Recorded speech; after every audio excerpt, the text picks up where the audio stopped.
Hey everyone, welcome to Diversity in Yachting on Yachting International Radio. I'm your host, Tumi, and today we are joined by Tia from Luxury Learning, sorry. Tia, how are you? I'm doing great. How are you doing? Good. Well, I was actually very interested by Luxury Learning, and I'll just tell us a little bit about what it is, how it can help yachties. Yeah, I'm here to help yachting and all crew around the world. So pretty much Luxury Learning is here to help crew with financial literacy and financial knowledge. Our goal is to educate and to really empower crew members so they can learn about their money and keep it and grow it so they're set up for life. So that's really my goal. It's my passion, honestly. Wow. And I want to help. So we also we do one-on-one training. We also do group workshops. So let's just say you're not with the boat, you want to get together with other crew members. We do those kind of workshops, and then we also do team training on board, and we're able to help crew together. Really empower each other, because money's a interesting topic. But I think when you're surrounded by other people who are really interested in it and want to grow and develop, I think it could be a great thing to have together. That's amazing. And how did you get into the industry? So you have a history of being on the management side. So yeah. How long have you been working within this industry? When did you start? Oh man, I've been working in yachting for 3 years now, which is crazy to say. I've always been like the new girl, and it was just learning and growing. It was like a sponge, and now it's like, wow, it's been 3 years. All right. I actually did my master's in global luxury management. Okay. And so it was a dual master's degree program where I lived in North Carolina, my home state, and for a semester. And then we lived in France in Antibes for a semester. Wow. Yeah, it was wonderful.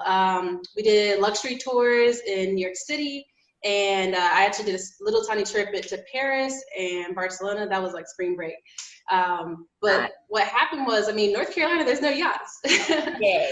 So what happened was they flew over to France for the second semester.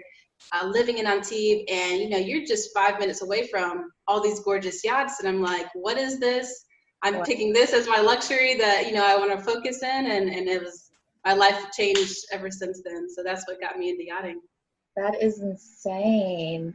That's crazy.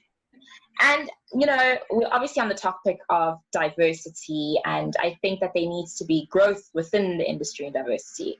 I'm interested to know, in what ways do you think that is possible? In what ways do you think that, we could go about it? Yeah, I 100% agree. There's so much room to grow with diversity. One of the reasons why I even picked yachting was, you look at it versus other luxuries. There's so many different things you could do within yachting, provisioning, fueling, crew, management, there's so many different ways to go. So there's no reason why we can't have a full range of diversity throughout yachting, honestly. I think the best way to go is, right now, I'm currently in two groups.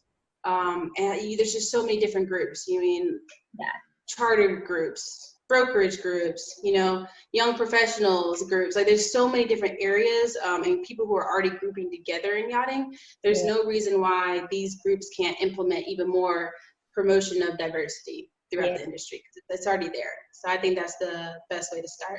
And then on top of that, let's have a group of Black people in yachting, or every other minority group in yachting. And I think building a community is the best way to go as far as increasing that diversity in yachting.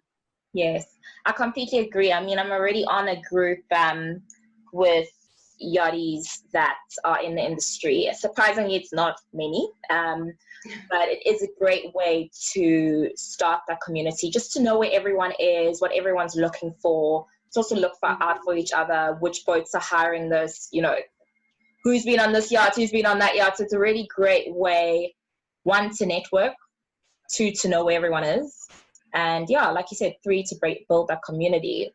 And that's the biggest thing. Hey? Networking is the biggest thing, I knew it was a thing, but it's it's everything, right? So it's so necessary.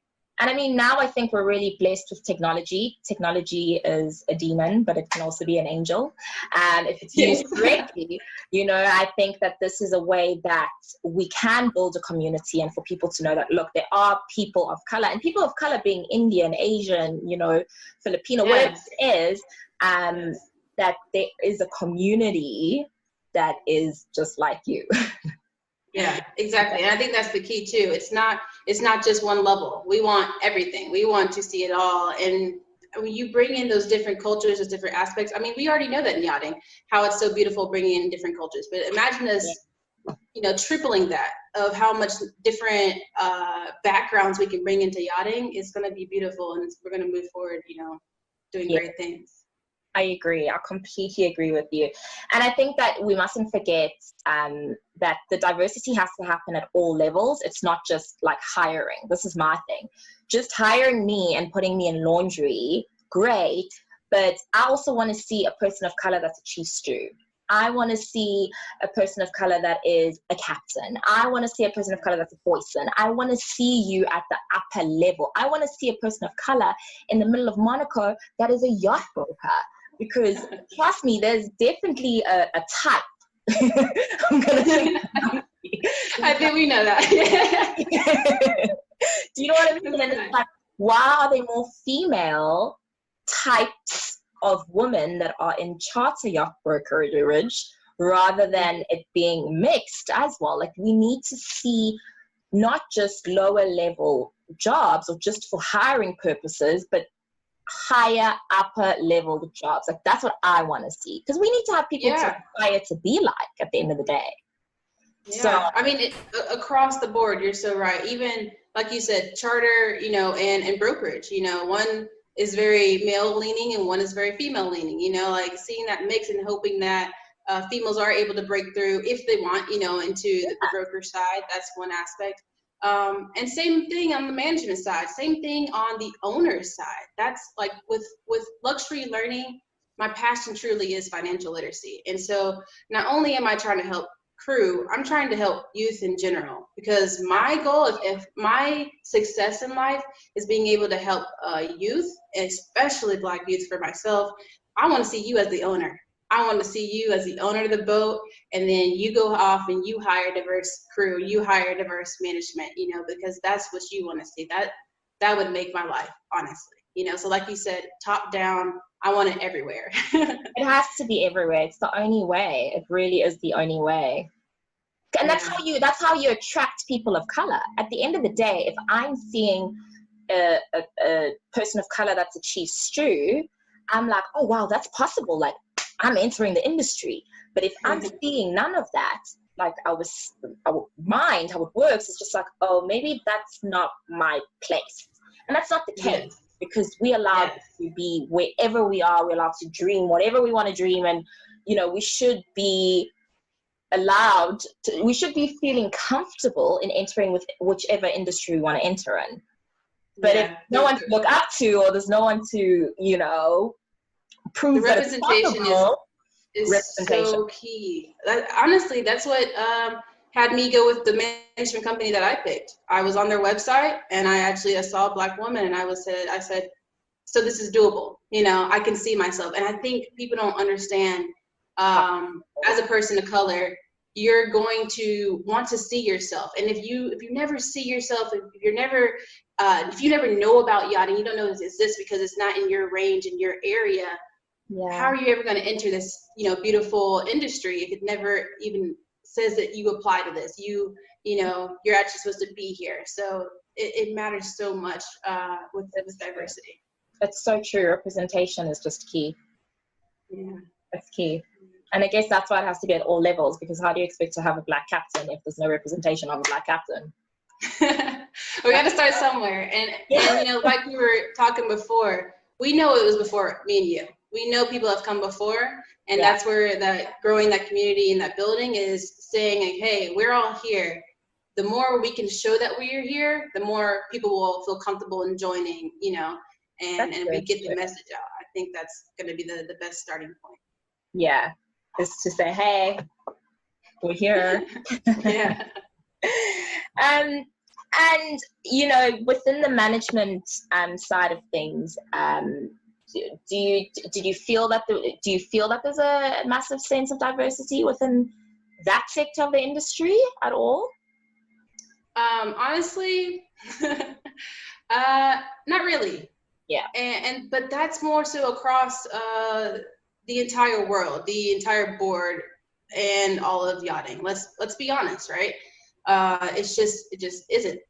And there's beautiful diversity in the culture backgrounds of the general Eurocentric, you know, areas and stuff like that. But there can be so much more. And I think that's what needs to develop. So, and we're not just talking about Black people, we're talking about everywhere. We really want across the board different experiences, you know. So management has room to grow, crew has room to grow, everywhere has room to grow. It just is true. Yeah, I agree. And I mean, if you think about it, if there's so many Filipinos, for instance, that are in industry, like, we want to see them in higher management positions. Why aren't they in head of departments? Let's see it, you know. If you're hiring a lot of them, then like, let's see it. It's just like, I mean, this is why we had to talk about it, so people can open their ears and realize. I'm hoping people become aware of it and more cognitive to it, and really try to promote in their own little bubbles and increase it, you know, on their side, because that's really what it's going to come down to, is who makes the hiring decisions and who really wants to implement this and see the world be a better place. Yeah. So do you feel that the people that have the most power for change are people in these higher positions, i.e. people that are recruiting, i.e. well, owners, but you can't really tell an owner who to hire, but you can educate an owner, that you can do.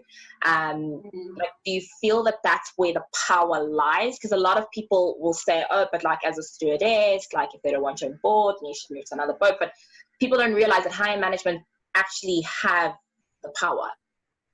Yeah, I mean, it still is who is in charge. It still comes down to education, because there is sometimes just ignorance. And sometimes you don't want to take everybody as negative, or who's trying to stop something. You know, sometimes it is just a look, or we think that the owner would want this. You know, well, have you talked to them? Have you had that discussion with them about, you know, what they're looking for? Maybe it doesn't apply to color. Maybe it doesn't apply to gender. Maybe it doesn't apply, you know, to all these different kind of aspects. Let's look for good quality candidates, and I think that's really what's going to go across the board.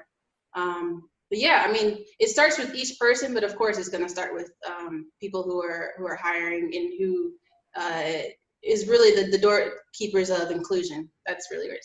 That's so true. And I agree. They have to have these conversations with owners. And I guess, yes, maybe there are owners that say, I don't want a person of color, but at the same time, I'm like, okay, but what does my color of my skin have to do with my job, with producing a service for you, you know? It's not like, what is the blonde girl and blue eyes going to do? Is like blonde hair going to be folding napkins for you? Like, I'm sorry, but like, what's the difference? Is our eyes going to be polishing silverware? Like, does she have some magic powers? It's just like, if you think about it, it is the dumbest thing. It's really so stupid. It's like, what does my shade have to do with anything and any of my capabilities or my skills or my talents? Nothing. I mean, you know that's a battle we've been fighting our whole life. You know, you know that. And it's not gonna stop. You know, and some days we know how to take it, because like you said, we've been doing this since day one. And other days you just smile and move on to the next. You know, so you have those days where you have energy, and some days you don't. And I think that's another thing people don't realize. It takes energy, right, to brush things off, or to say, you know, maybe that wasn't race related, maybe that was, you don't know, but the fact that we even have to consider it is the hard part. You know, if you don't have to consider if you getting a job had nothing to do with your race or not, that's a beautiful thing. Congratulations to you, you know. So so I think that's another thing of knowledge and empowering people, understanding that there's so many levels to this. You know, and having this conversation and breaking that down, I'm hoping people become aware of just the day-to-day, you know. And I think honestly that the world needs more compassion, you know. I'm really tired of people telling me, oh, you're too sensitive. Like, no, I'm not too sensitive. No, thank you. I can feel what I feel, and that's just that. It's offensive, it's offensive. And people should have more compassion. I think, as humans, we tend to, what doesn't affect us, we brush it off. We're just like, nah, not my thing. Sorry, you're not going to deal with it. And I think with this topic, why people are so defensive or don't really necessarily want to talk about it is because it's just like, it has nothing to do with it. It's like, I don't want to get into that bag of potatoes. Like, I'm not dealing with that.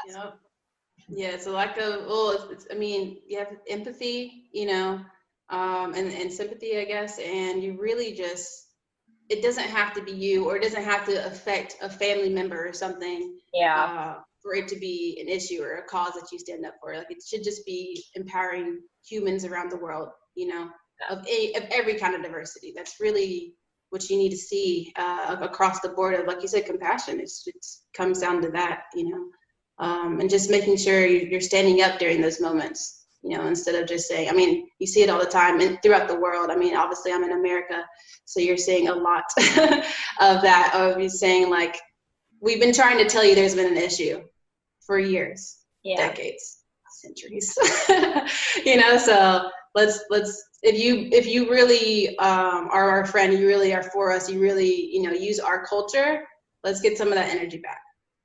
If you're really for us and you're really my friend, like, pull up to the discussion. Then you're not my friend, if you're going to be name dropping, then you best pull up.